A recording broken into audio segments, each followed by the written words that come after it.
Students, आज हम short syllabus के अकॉर्डिंग जो गैशियस एक्सचेंज वाले यूनिट में जो एमसीक्यूज़ हैं चैप्टर नंबर 10 में बायोलॉजी क्लास 10 में, आज हम उनको देखने वाले हैं जो शॉर्ट सिलेबस में एमसीक्यूज़ हैं। तो फर्स्ट वाला हमारे पास क्या है कि organism need energy in the form of oxygen, carbon dioxide, ATP या फिर मिनरल्स। तो ऑर्गेनिजम्स को एनर्जी किस फॉर्म में रिक्वायर होती है? एटीपी की फॉर्म में। एटीपी की यहाँ पे क्या है? Adenosine triphosphate, the energy currency of the cell, उसको हम क्या कहते हैं? ATP. Cells generate ATP from oxygen, carbon dioxide, food या फिर वेस्ट। तो सेल जो है वो कहाँ से जनरेट करेंगे एटीपी से? फूड से। वो फूड जो कि हम खाते हैं, तो हमारे फूड में जो पोटेंशियल बॉन्ड होते हैं, पोटेंशियल एनर्जी, वो उस बॉन्ड को ब्रेक करती है। तो जो एनर्जी रिलीज होगी वो किस फॉर्म में होती है? एटीपी की फॉर्म में होती है।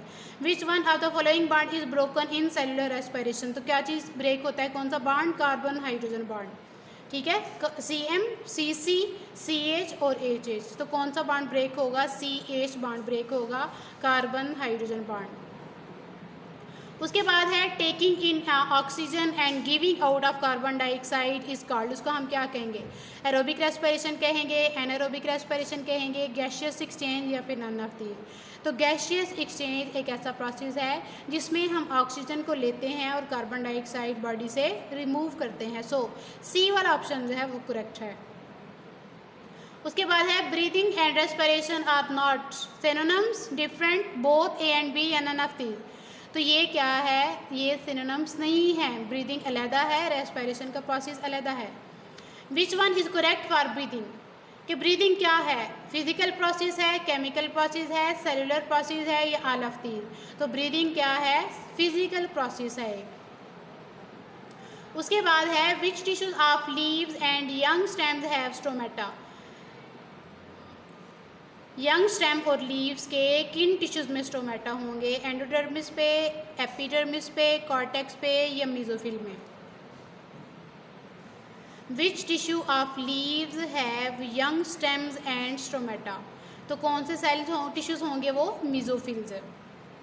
एपिडर्मिस नहीं होगा, ये इसका मेसोफिल होगा। उसके बाद आ गया which one of the following is present in woody stem for gaseous exchange?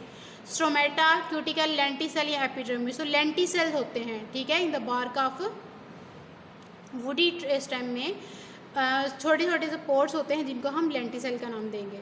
Which plants got oxygen dissolve in water? Aquatic plants, ऐसे पौधे जो कि पानी में रहते हैं, वो फिर पानी में डिजॉल्व ऑक्सीजन ही यूज़ करते हैं रेस्पिरेशन के लिए। Which organ encloses the nasal cavity? Nasal cavity को किस आर्गन ने इनक्लोज किया होता है? नोज ने। Nasal cavity opens to outside through, किसके ज़रिए ये बाहर की तरफ खुलती है? नॉस्ट्रिल्स के ज़रिए। Nasal cavity opens to the outside through nostrils, उसको हम क्या नाम देंगे? एक्सटर्नल नॉस्ट्रिल्स का नाम हम उसको देंगे। उसके बाद आ जाता है how many portion of nasal cavity are present in man? कितने पोर्शन हैं नेजल कैविटी के? 2 पोर्शन होंगे, एक को हम कहते हैं एक्सटर्नल नॉस्ट्रिल और दूसरे वाला जो है वो इंटरनल नॉस्ट्रिल्स होते हैं। तो नेजल कैविटी किस चीज़ में ओपन होती है? लेरेक्स में, फेरेक्स में, ग्लॉटिस में या ट्रकिया में? तो किस में ओपन होगी? फेरेक्स में ओपन हो रही होती है नेजल कैविटी। उसके बाद है फेरेंक्स क्या है? इज आ पैसेज, क्या मस्कुलर, बोनी, कार्टिलेजिनस या फिर फूड? तो फेरेंक्स क्या है? मस्कुलर पैसेज है। Which passage is common to both food and air? तो फेरेंक्स ही ऐसा है जो कि फूड के लिए भी और एयर के लिए भी कॉमन पैसेज वे है। Glottis is the opening of, किस चीज़ की ओपनिंग है ग्लॉटिस? फेरेंक्स की।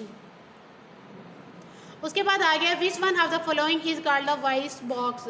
तो लेरेंक्स को हम वॉइस बॉक्स कहते हैं। फेरेंक्स था ऑप्शन, लेरेंक्स था, ट्रैकिया था, ग्लॉटिस था, तो वॉइस बॉक्स हमने किसको नाम दिया? लेरेंक्स को।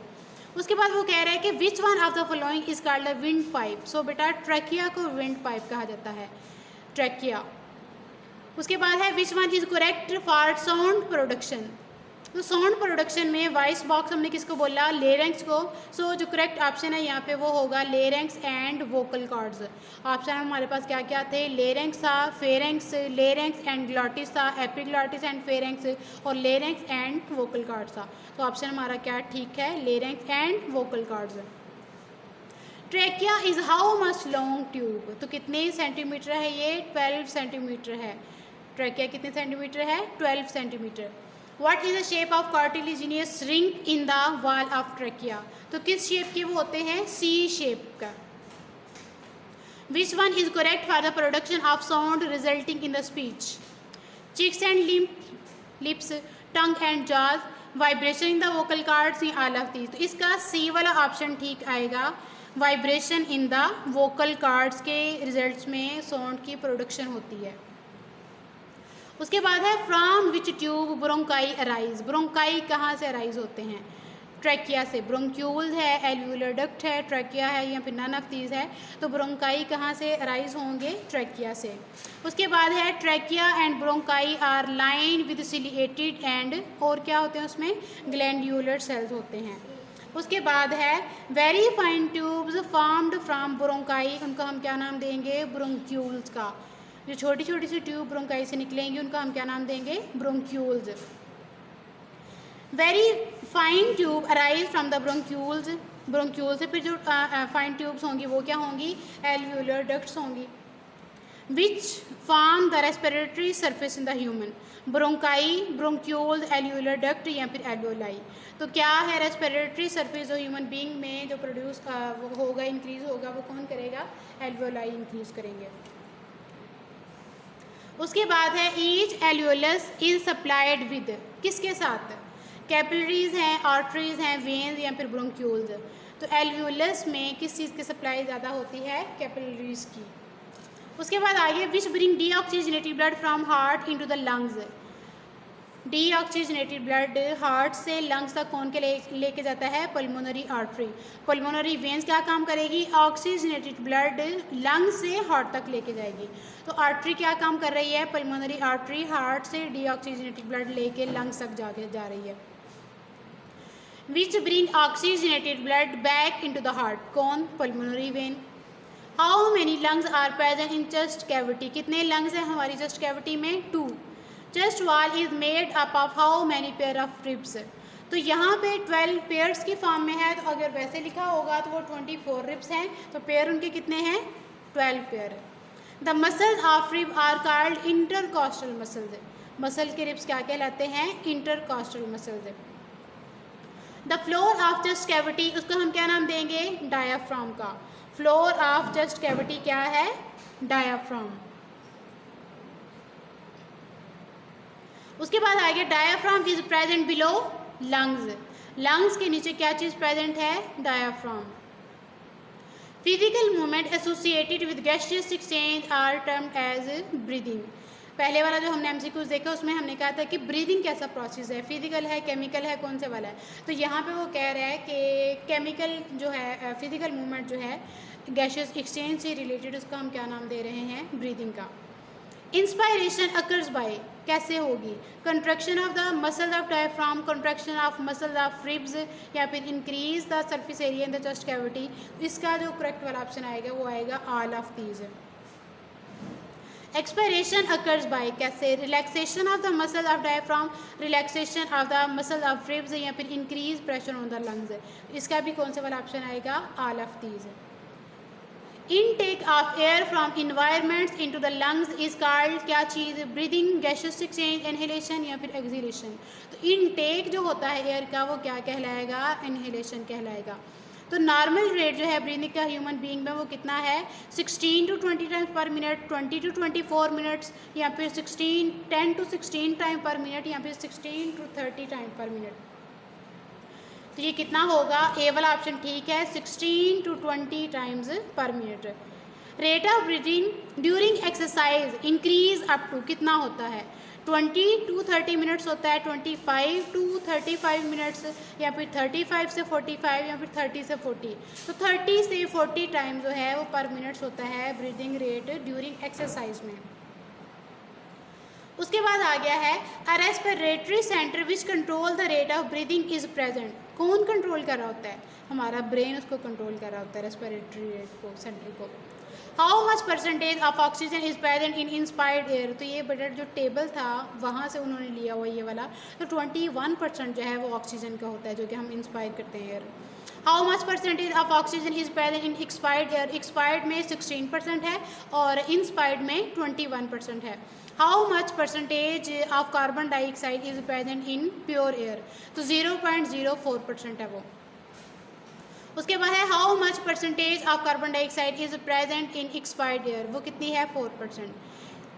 प्योर एयर में 0.04 है और एक्सपायर्ड एयर में 4% है। How much percentage of nitrogen is present in inspired and expired air, तो नाइट्रोजन जो है वो 78 या फिर 79 भी हम कह सकते हैं, ठीक है, 79% है वो। उसके बाद डिसऑर्डर से रिलेटेड एमसीक्यूज है हमारे पास। Bronchitis is a inflammation of bronchi, bronchioles, larynx, ये बोथ ए एंड बी। तो ब्रोंकाइटिस किसकी इन्फ्लेमेशन है, ब्रोंकाई की, bronchiole both A and B इसका आएगा।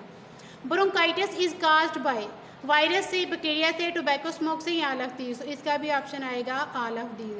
How many types of bronchitis are known, 2 types, chronic bronchitis और acute bronchitis.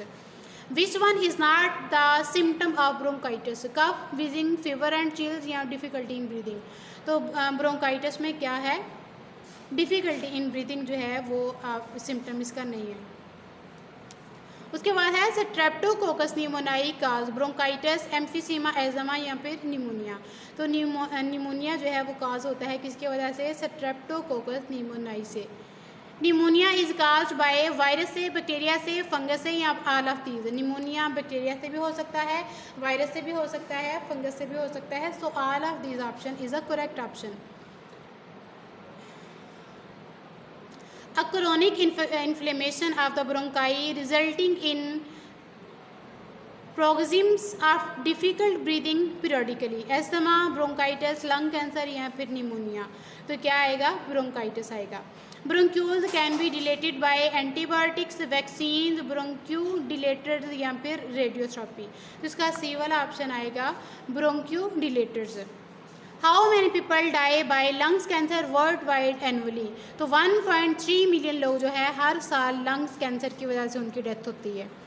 कैंसीरियस message are found in lungs, उसको हम क्या नाम देंगे, लंग्स कैंसर का नाम हम देंगे। तो जी बेटा ये थे एमसीक्यूज शॉर्ट जो स्मार्ट सिलेबस है हमारा, उसके according unit number 1 gaseous exchange के। नेक्स्ट इंशाल्लाह हम रिप्रोडक्शन वाले यूनिट के देखेंगे एमसीक्यूज। अल्लाह हाफिज़।